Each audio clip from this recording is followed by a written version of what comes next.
Halo guys, selamat datang di channel Mimin. Apa kabar kalian semua? Mimin di sini akan membahas alur cerita yang berjudul Kaiju Number 8.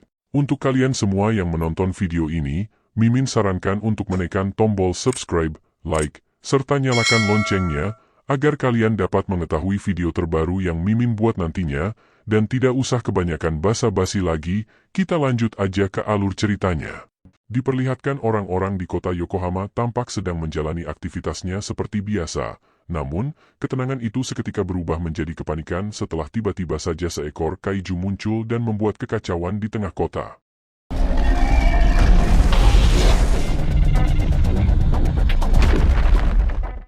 Dan karena kejadian itu, pemerintah akhirnya mengaktifkan sirine darurat, lalu tidak lama kemudian, terlihat para anggota militer yang saat ini sedang mengevakuasi para warga ke tempat pengungsian. Lalu, dari berita yang beredar juga diketahui, kalau kaiju yang muncul saat ini berukuran 60 meter dengan skala kekuatan 3,5, yang dimana kejadian itu pun disiarkan secara live, sehingga masyarakat di luar kota Yokohama juga dapat menyaksikan kejadian tersebut. Hingga akhirnya, pasukan pertahanan Divisi 3 pun muncul, karena divisi merekalah yang bertugas untuk melindungi kota Yokohama, dan saat ini, dengan menggunakan helikopter, mereka pun berniat untuk memancing kaiju tersebut ke tempat. Target operasi.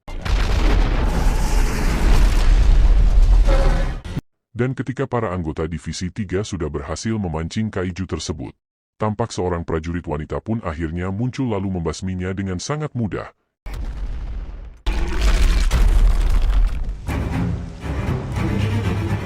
Yang dimana, sosok wanita itu adalah sang kapten dari Divisi 3 yang bernama Ashiro Mina. Kemudian setelah berhasil menang, saat ini Divisi 3 tampak mendapatkan tepuk tangan sangat meriah dari masyarakat, terlebih lagi mereka berhasil mengalahkan kaiju tersebut. Tanpa mengalami luka sedikit pun, di sisi lain tampak terlihat seorang pria paruh baya sekaligus MC dari anime ini yang bernama Hibino Kafka, yaitu seorang petugas pembersih jasad kaiju dan bersama timnya, Kafka tampak akan segera memulai pekerjaannya.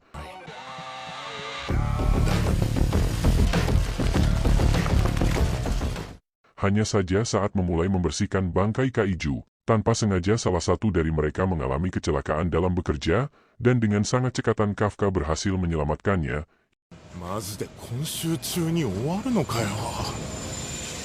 Hingga akhirnya, Kafka pun dipanggil oleh sang atasan untuk dipindahkan ke bagian lain. Yang ternyata saat ini Kafka diperintahkan untuk membersihkan bagian usus, hal itu jelas membuat Kafka ingin segera melarikan diri, namun sayangnya dia tetap tidak bisa menolak pekerjaannya itu, yang dimana salah satu rekan kerjanya pun menjelaskan kepada juniornya, kalau seseorang yang baru saja bekerja di bagian sana, maka dia tidak akan bisa makan untuk sementara waktu. Singkat cerita, saat ini terlihat Kafka sedang berbaring di atas kasur untuk melepaskan rasa lelahnya, namun menurutnya, aroma dari kotoran kaiju itu masih terus saja menempel pada hidungnya, hingga akhirnya, tidak lama kemudian dia pun melihat berita di televisi tentang Divisi 3 yang baru saja berhasil menetralisir kaiju di kota Yokohama. Yang dimana, sang pembawa berita pun juga menyoroti sepak terjang sang Kapten Ashiro Mina, yang saat itu baru berusia 27 tahun, tapi sudah berhasil menghabisi ratusan ekor kaiju, dan menurut sang reporter, reputasi Mina juga merupakan yang terbaik di antara semua kapten yang ada, sehingga dia pun digadang-gadang akan menjadi kandidat utama dari komandan divisi. Di momen ini, fakta menarik pun akhirnya terungkap guys, yang ternyata Mina adalah sahabat masa kecilnya Kafka. Tidak hanya itu, terlihat juga Kafka dan Mina saling berjanji kalau mereka akan menghabisi semua kaiju suatu saat nanti, tapi sayangnya, janji hanyalah janji. Tapi pada kenyataannya, setelah dewasa, mereka berdua memiliki nasib yang sangat berbeda, yang dimana saat ini Kafka hanyalah seorang om-om yang bertugas untuk membersihkan bangkai kaiju, sedangkan Mina seorang kapten yang sangat dipuja oleh masyarakat, dan menyadari kenyataan itu, Kafka sangat menyesalinya. Shin kemudian memperlihatkan Kafka yang saat ini tampak sedang pergi menuju tempatnya bekerja, dan sesampainya di sana, dia pun diperkenalkan dengan anak magang bernama Ichikawa Reno yang juga bertekad untuk bergabung ke dalam pasukan pertahanan. Hanya saja saat itu, rekannya yang lain tampak mengejek Kafka, karena dulu dia juga sempat memiliki impian yang sama seperti Ichikawa, namun karena terus-terusan gagal, Kafka pun akhirnya menyerah. Hanya saja setelah mendengar hal itu, Ichikawa tampak sangat kesal. Ichikawa berkata, kalau dia tidak mengerti kenapa Kafka bisa menyerah begitu saja, dan Kafka pun beralasan kalau dia sebenarnya sudah berusaha semampunya, hingga akhirnya, dia pun mengerti tentang batas kemampuannya itu. Terlebih lagi, umurnya saat ini sudah menginjak 32 tahun. Namun setelah mendengar berbagai alasan dari Kafka, Ichikawa pun tampak semakin kesal, kemudian dia pun pergi begitu saja. Singkat cerita, tim Kafka pun akhirnya kembali bekerja, dan saat ini, Kafka bersama Ichikawa ditugaskan untuk membersihkan bagian usus kaiju.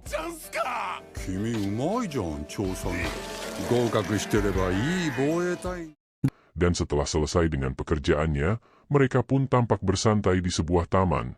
Hanya saja, saat ini Kafka tampak merasa senang ketika melihat Ichikawa menderita di awal dia bekerja.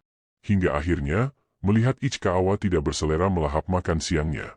Kafka pun berinisiatif memberikan vitamin kompleks berserta penutup hidung, agar dirinya bisa bertahan hingga sore nanti. Ya, walaupun awalnya kesal, Kafka sebenarnya sangat peduli dengan juniornya itu, dan sebagai senior yang baik, saat ini tampak Kafka juga banyak sekali membimbing Ichikawa di awal dia bekerja, hingga akhirnya, dia pun berhasil melewati hari pertamanya.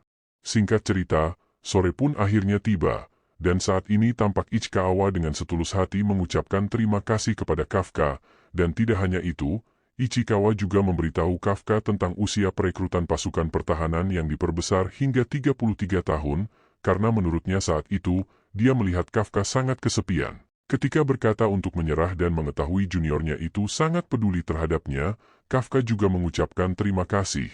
Namun tiba-tiba saja kejadian tidak terduga pun terjadi.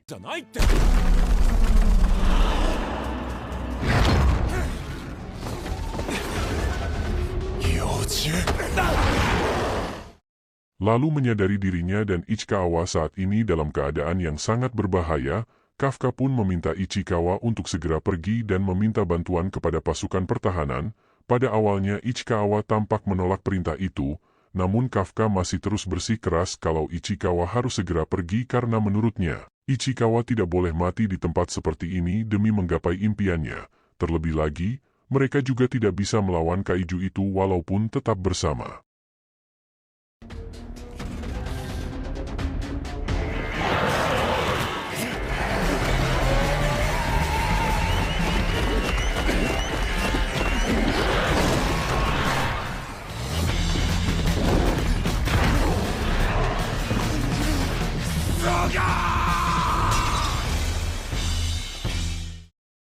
Namun di tengah kejadian itu, tiba-tiba saja, Kafka teringat kembali pada masa lalunya saat bersama Mina, yang saat itu, sedang bersedih karena kucingnya bernama Miko tewas akibat serangan kaiju, yang dimana mereka berdua tiba-tiba saja berkata secara bersamaan, kalau mereka berjanji akan menjadi pasukan pertahanan, hingga akhirnya, Kafka pun menantang Mina untuk berlomba-lomba menjadi seorang petugas yang sangat keren nanti, dan bersama-sama memusnahkan semua kaiju. Kemudian Shin kembali, memperlihatkan Kafka yang saat ini masih dikejar oleh kaiju yang sebelumnya tiba-tiba muncul, namun saat Kafka akan melawan, tubuhnya malah terlebih dahulu terkena hantaman, hingga akhirnya, kakinya pun patah, dan saat tubuhnya itu akan dilahap, tiba-tiba saja Ichikawa kembali muncul dan menghajar kaiju tersebut dengan sebuah tongkat besi. Saat itu Ichikawa pun berkata, kalau dirinya tidak akan menjadi seorang petugas pertahanan apabila dia kabur meninggalkan Kafka. Begitu mendengar kata-kata itu, Kafka pun teringat kembali dengan kegagalannya di masa lalu, dan saat ini dia merasa kalau dirinya itu benar-benar tidak berguna, yang bahkan tidak bisa melindungi juniornya. Namun saat kaiju itu akan menghabisi mereka berdua, tiba-tiba saja, seekor harimau putih pun muncul bersamaan dengan beberapa tembakan, yang akhirnya membuat kaiju itu hancur lulu-lanta, yang ternyata, sosok penyelamat mereka itu adalah Kapten Ashiromina bersama dengan para anggota Divisi 3 lainnya. Hanya saja, melihat Kafka di hadapannya Mina, seakan tidak peduli. Kemudian dia meminta anggotanya untuk menolong para korban yang terluka. Singkat cerita, saat ini terlihat Kafka terbaring di rumah sakit bersama Ichikawa. Saat itu Ichikawa pun berkata, kalau bukan karena pertolongan dari seniornya itu, Mungkin dirinya sudah mati saat ini, sehingga dia pun menganggap kalau Kafka benar-benar sosok yang keren. Mendengar ucapan dari juniornya itu, Kafka pun tampak kembali bersemangat, dan dia pun teringat kembali dengan janjinya bersama Mina dulu. Kemudian, Kafka juga mengucapkan terima kasih karena berkat Ichikawa lah, dirinya sudah tersadar dan akan kembali berusaha untuk menjadi seorang petugas pertahanan. Namun saat itu, tiba-tiba saja seekor makhluk aneh pun muncul.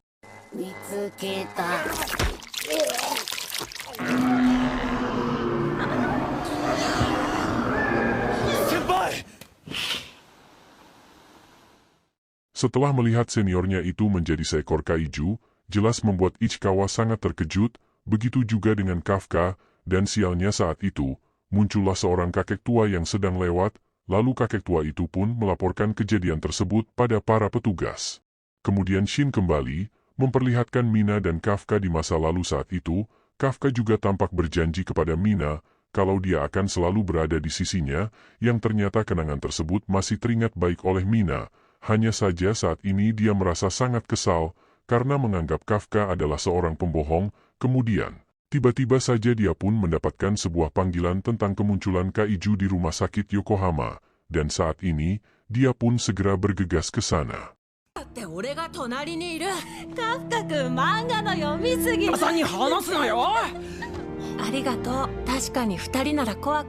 Di awal scene, diperlihatkan Mina yang saat ini sedang berjalan di tengah pasukannya, kemudian dia pun memberikan komando kepada divisinya, untuk segera mengalahkan kaiju yang saat ini muncul di rumah sakit sebelum memakan korban, hingga akhirnya, sirine darurat pun kembali diaktifkan. Dan pemerintah juga meminta agar masyarakat Yokohama segera mengungsi ke tempat pengungsian, atau paling tidak bersembunyi di dalam rumah sambil mematikan lampu dan menutup pintu rapat-rapat. Shin saat ini kembali memperlihatkan Kafka dan Ichikawa, yang tampak sangat panik setelah seorang pria tua muncul begitu saja di depan mereka. Senpai, Ino! Yappari! Oh, Ichi-san, daijoubu ka?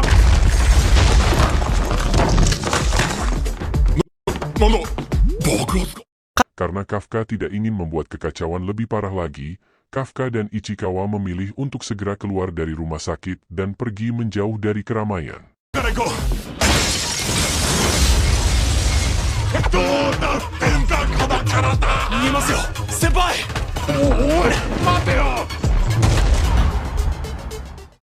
Sedangkan di tempat lain, pasukan divisi yang dipimpin Mina tampak akan segera menuju lokasi, namun tiba-tiba saja, dia pun mendengar kabar kalau saat ini kaiju tersebut sudah kabur dari rumah sakit dan bergerak menuju area evakuasi.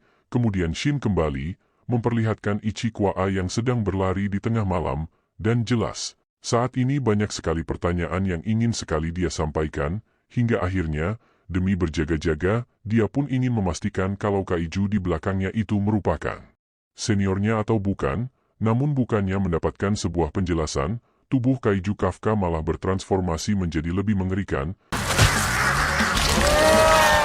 Dan setelah kembali ke bentuk kaijunya seperti semula, sebuah hal menggelitik pun kembali terjadi, karena Kafka mengatakan, kalau tubuh kaijunya itu tiba-tiba saja ingin pipis guys, yang dimana menurutnya, dia sendiri pun tidak bisa mengendalikannya. Dan hal itu jelas membuat Ichikawa kebingungan, karena setelah diperhatikan, tubuh kaiju Kafka itu tidak memiliki organ yang sangat penting untuk mengeluarkannya. Hingga akhirnya,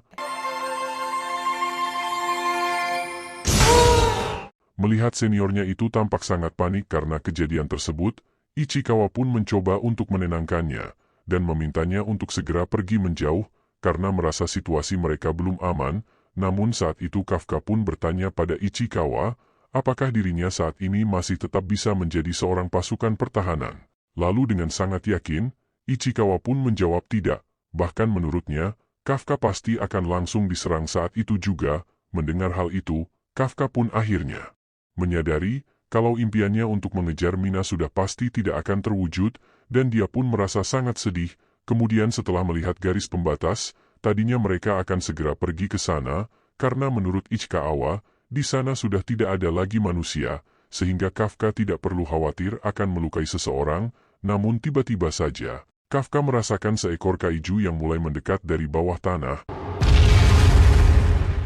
yang dimana menurutnya, kaiju itu merupakan Yoju atau kaiju kecil yang sama seperti yang menyerang mereka sebelumnya, dan mendengar hal itu Ichikawa menyimpulkan kalau saat ini adalah kesempatan mereka untuk bersembunyi, karena menurutnya jumlah petugas yang diperintahkan untuk menangkap Kafka akan menjadi berkurang.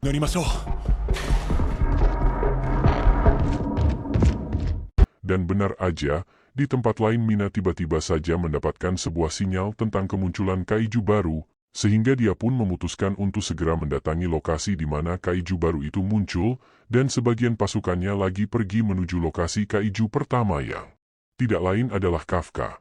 Saat ini, diperlihatkan seorang anak kecil sedang menangisi ibunya yang terluka parah, akibat tertimpa sebuah lemari yang cukup besar, namun tiba-tiba saja seekor Yoju pun muncul di depan mereka, dan menyadari mereka dalam situasi yang berbahaya. Sang ibu pun meminta anaknya untuk segera pergi dari sana, dan akhirnya Yoju itu pun tampak akan melahapnya. Namun untungnya, di saat yang tepat Kafka pun muncul sambil menghantam Yoju itu dengan kekuatannya.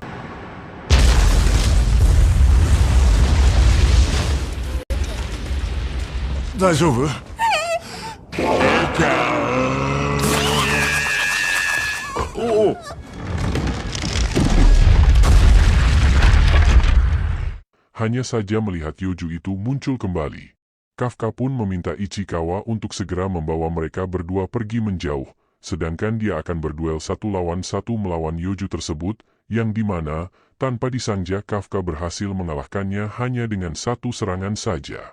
Namun tanpa disangka, sang anak yang awalnya takut melihat wujud Kafka yang sangat menyeramkan, tiba-tiba saja mengucapkan terima kasih dengan tulus kepadanya. Yang dimana, momen itu pun mengingatkannya kembali saat kecil dulu, ketika Mina mengucapkan hal yang sama kepadanya. Lalu saat ini Kafka pun tampak membayangkan kalau dirinya sedang berada di samping Mina seperti janjinya dulu, dan mengalahkan para kaiju bersama-sama. Hingga akhirnya, tidak lama setelah itu Kafka pun berhasil kembali berubah ke wujud manusianya. Beberapa saat kemudian, terlihat Mina dan para pasukannya tiba di tempat kejadian itu, hingga akhirnya Mina pun mendekati sang anak yang sebelumnya ditolong oleh Kafka untuk dimintai penjelasan. Hanya saja melihat anak itu tanpa ketakutan, Mina pun mencoba untuk menenangkan dan berjanji kalau dia akan menghabisi semua kaiju yang ada, namun Mina pun tampak sangat terkejut setelah mendengar kalau seekor kaijulah yang ternyata baru saja menolong mereka. Singkat cerita, 3 bulan pun telah berlalu, dan saat ini, tampak sosok kaiju Kafka diilustrasikan menjadi sangat menyeramkan, berdasarkan saksi pertama yang tidak lain adalah si kakek Guys. Hingga akhirnya, kaiju Kafka pun diberi kode name Kaiju Hachigo oleh pasukan pertahanan alias Kaiju nomor 8, yang dimana, sampai saat ini keberadaannya belum diketahui, dan sedang menjadi buruan di seluruh Jepang. Beberapa saat kemudian, Ichikawa tiba-tiba saja diberikan 2 buah surat oleh sang manajer, dan salah satunya adalah milik Kafka. Hanya saja, karena Kafka sudah bekerja sejak pagi, surat itu pun akhirnya dititipkan pada Ichikawa, yang ternyata surat itu adalah surat pengumuman seleksi awal pasukan pertahanan, dan Ichikawa pun dinyatakan lolos, dan saat akan memberikan surat itu kepada Kafka. Saat itu Ichikawa juga sempat melihat hasil ujian dari seniornya itu, yang tampaknya Kafka juga ternyata ikut lolos guys.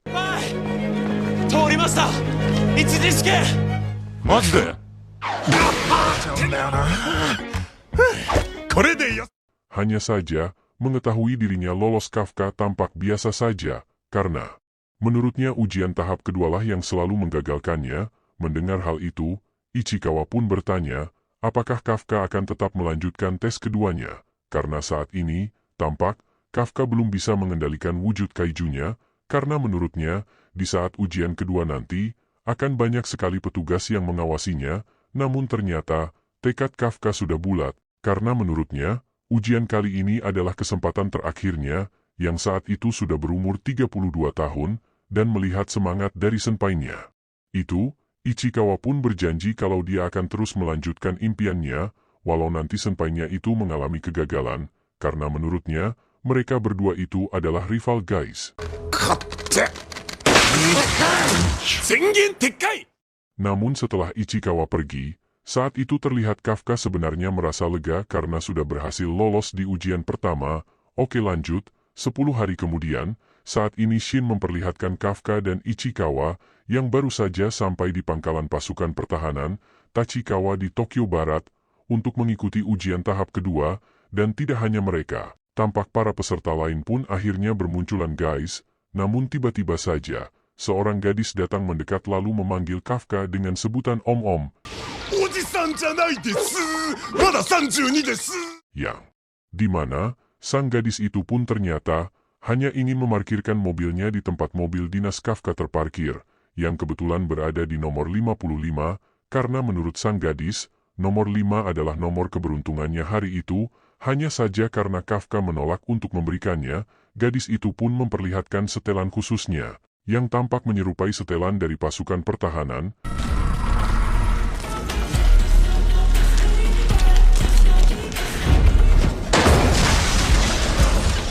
Dan setelah melempar mobil Kafka hanya dengan satu tangan saja, gadis itu pun memperkenalkan diri sebagai peserta ujian. Dengan nomor urut 2016, yang bernama Shinomiya Kikoru, lalu setelah mendengar nama itu, Ichikawa pun terlihat sangat terkejut, karena tampaknya dia mengenal gadis tersebut, namun tiba-tiba saja Shinomiya mengendus tubuh Kafka, karena saat ini, dia tampak mencium aroma kaiju dari tubuhnya, tapi untungnya, saat itu Ichikawa dapat meyakinkan Shinomiya, setelah dia mengaku, kalau mereka berdua merupakan seorang pembersih bangkai kaiju, namun entah apa yang dipikirkan Kafka, saat itu dia malah memperlihatkan kekuatannya begitu saja. Hibino Kafka da. Oboetoke, Ojo-chan!